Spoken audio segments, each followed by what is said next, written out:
네, 7월 6일 새벽 예배 말씀입니다. 네, 오늘 우리에게 주시는 하나님 말씀은 사도행전 1장 1절에서 26절까지의 말씀입니다.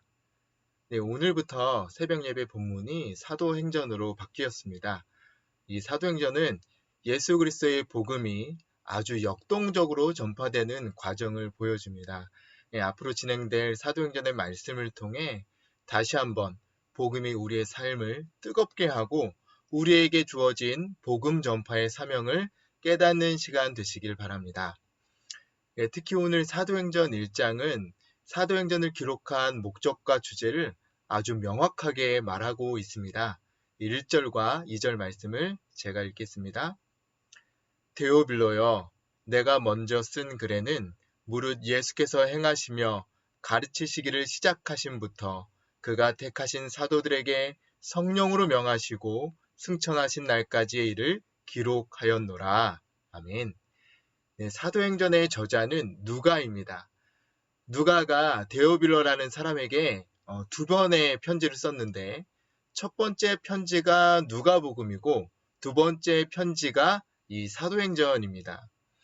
1절에서 누가가 말하는 이 먼저 쓴 글이라는 것은 누가복음을 말하는 것이죠. 누가복음에서는 예수님의 지상사역에 대해서 기록하고 있다고 말하고 있습니다. 그리고 두 번째 편지인 사도행전은 예수님의 지상에서의 사역 이후에 일어난 일들을 기록합니다. 곧 예수님의 승천 이후에 계속되는 복음의 역사를 기록하고 있는 것입니다.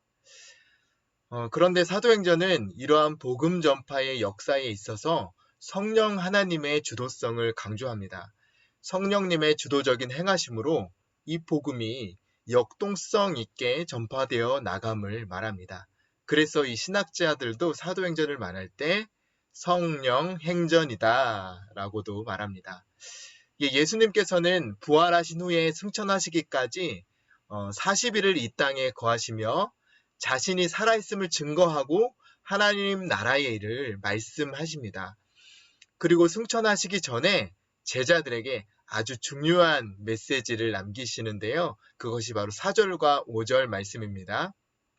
제가 읽겠습니다. 사도와 함께 모이사 그들에게 분부하여 이르시되 예루살렘을 떠나지 말고 내게서 들은 바 아버지께서 약속하신 것을 기다리라.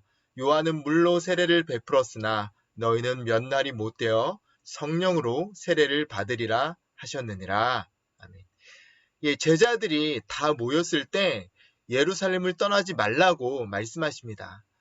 그리고 아버지께서 약속하신 것을 기다리라고 하십니다. 아버지께서 약속하신 것은 무엇입니까? 이미 예수님께서 제자들에게 수차례 이야기하신 성령 하나님의 임재를 말합니다. 이 복음서에서 그것이 이미 수차례 언급되어 있죠. 요한복음 14장 15장에서는 보혜사 성령이 오실 것에 대해서 제자들에게 자세히 말씀하십니다. 그리고 사도들에게 성령으로 세례를 받을 것을 말씀하십니다. 이제 예수님께서는 이제 곧 하늘에 하나님 보좌 우편에 승천하십니다. 이제 이 땅에는 더 이상 육신으로 거하지 않는 것이죠. 그런데 그것이 끝이 아니라 이제 이 제자들에게는 중요한 사명이 생긴 것입니다. 새로운 시작이 시작되는 것이죠. 이제 이러한 사명을 제자들이 수행하는 데 앞서서 예수님께서는 지금 제자들에게 예루살렘에 모여서 성령 하나님이 오실 것들을 기다리고 성령으로 세례를 받으라고 말씀하신 것입니다. 사도행전을 통해 우리는 이미 알고 있죠. 이 복음이 얼마나 폭발적으로 로마 세계로 전파되는지, 이 제자들을 통해서 또한 그 이방인의 사도로 세워진 바울을 통해 이 복음이 급격히 확산되어서 전 세계로 전파되는 것을 우리는 이미 알고 있습니다. 그래서 지금 예루살렘에 모여 성령을 기다리라는 오늘 본문의 예수님의 말씀은 놀라운 복음 전파 역사의 시작이 어떻게 준비되고 있는지를 보여주는 것이죠. 제자들은 예루살렘에서 성령이 오심을 기다렸고 결과적으로 2장에서 마가의 다락방에 성령 세례의 체험을 하게 되는 것입니다. 자, 이제 우리는 사도행전을 통해 성령의 복음 전파의 역사를 보게 될 것입니다. 그리고 그 중심이 되는 핵심 구절이 바로 1장 8절 말씀입니다. 제가 8절 말씀 읽겠습니다. 오직 성령이 너희에게 임하시면 너희가 권능을 받고 예루살렘과 온 유대와 사마리아와 땅끝까지 이르러 내 증인이 되리라 하시니라. 아멘. 네, 이 8절 말씀은 우리가 이 사도행전을 읽으며 항상 기억해야 할 중심 말씀입니다. 예수님이 승천하시기 직전에 하신 말씀이기도 하고요. 앞으로 전개될 이 성령 행전이 어떻게 이루어져 나가는지를 오늘 말씀을 통해서 볼 수 있죠. 이 8절에서는 복음이 전파되는 과정에 대한 핵심이 담겨 있는데요. 그것을 세 가지로 정리해서 말할 수 있습니다. 네, 먼저는 이 복음 전파가 성령의 사역과 권능이라는 것입니다. 오직 성령이 임하셔야 시작되는 것입니다. 복음이 예루살렘을 거쳐 땅끝까지 이르는 그 주체가 바로 성령님이시라는 것입니다. 제자들에게 예루살렘을 떠나지 말고 기다리라고 하셨다가 성령이 임하시고 난 후에는 이들이 사방으로 땅끝으로 흩어지게 됩니다. 이 모든 것은 성령의 중요성을 말해줍니다. 그리고 흩어지는 사람들은 그 개인의 힘이 아니라 성령께서 주시는 권능을 받고 나아갑니다.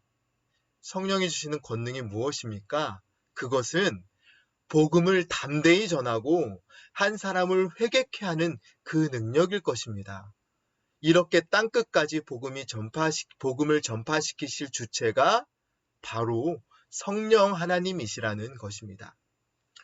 네, 두 번째는 이 복음이 땅끝까지 전파되어야 한다는 것이죠.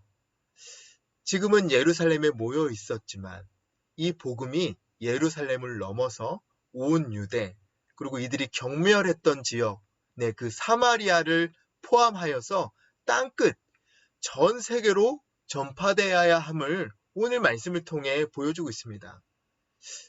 지금은 어떻죠? 이 제자들이 살고 있던 이 시대에는 아직 너무 미약하고 예수님을 아는 사람들이 거의 없고 전 세계 땅끝은커녕 이 예루살렘 안에서도 유대인들에게 핍박받고 무시당했던 사람들입니다. 그런데 놀랍게도 예수님께서는 이 복음이 이 예루살렘과 온 유대를 거쳐 전 세계로 흩어지는 그 하나님의 비전을 말씀하시고 선포하시는 것입니다. 예, 여러분, 이 말씀을 들은 제자들의 마음이 어땠을까요? 이 제자들은요, 이러한 예수님의 말씀을 가슴 깊이 새겼습니다. 여러분, 초대교회사에 보면 제자들의 모습이 기록되어 있는데요. 이들의 제자들의 삶은 예루살렘을 중심으로 정말 사방으로 흩어져서 복음을 전합니다. 이렇게 복음이 땅끝까지 전파되는 것이 하나님 복음 사역의 뜻이었고 제자들은 그것을 이루기 위해 살았습니다.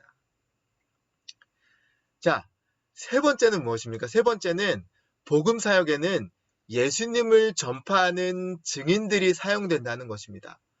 네, 복음 전파의 주체는 성령님이시며 이 복음 사역의 목표는 땅끝까지 복음이 전파되는 것인데 예수님께서는 그거에 더해서 내 증인이 필요하다고 말씀하십니다. 네, 내 증인이 누구입니까? 예수님의 증인, 예수님을 증거하는 사람입니다. 예, 복음의 핵심은 예수님을 전하는 것이며 그 도구가 사람이라는 것이죠. 예수님께서는 제자들에게 말씀하십니다. 너희가 내 증인이 되라고. 복음은 이렇게 예수님을 증거하는 그 증인들을 통해 전파되는 것입니다. 자, 말씀을 맺습니다. 사도행전 1장에서는 예수님의 승천 이후에 일어날 성령의 오심과 복음 전파에 대해서 말하고 있습니다. 네, 오늘 말씀을 통해 우리는 이 두 가지를 기억해야 합니다.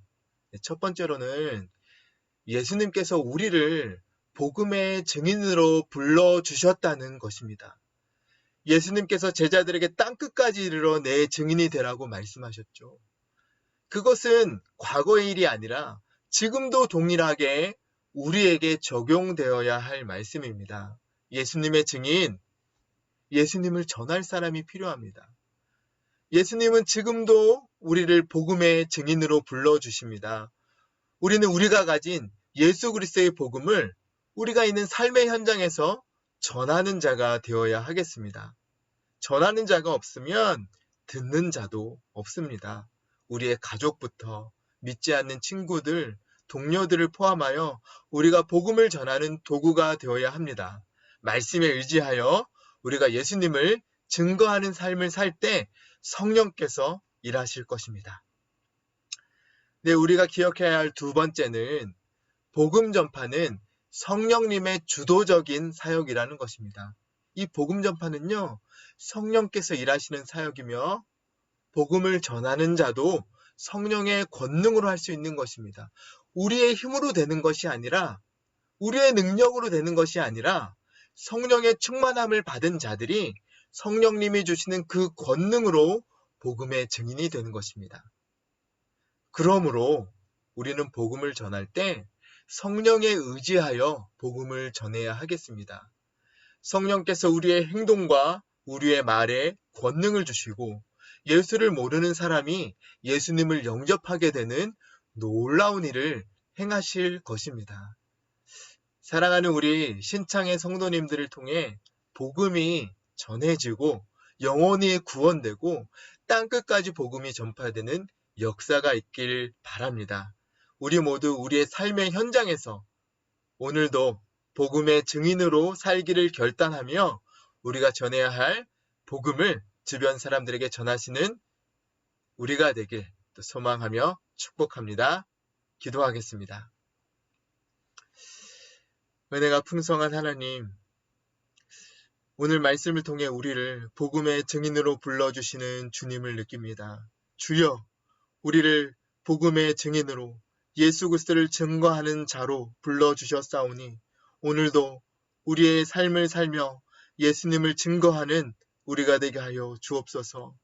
오직 성령이 임할 때, 성령이 임하시면 우리가 권능을 받고 이 복음에 전할 능력을 얻게 됨을 알았습니다. 하나님, 우리가 성령에 의지하여 복음을 전할 때 우리가 주님의 도구가 되고 우리의 행동과 우리의 말에 권능이 있어 우리를 통하여 많은 이들이 예수 그리스도를 믿고 주님께로 돌아오는 큰 역사하심을 이루어 주옵소서. 나아가 우리 신창교회를 통하여 하나님의 놀라운 복음 사역의 역사를 이루시는 우리가 되게 하여 주옵소서. 오늘 하루의 삶도 주님께 맡겨드리며 이 모든 것 살아서 역사하시며 복음을 주체되시는 예수 그리스도의 이름으로 기도합니다. 아멘.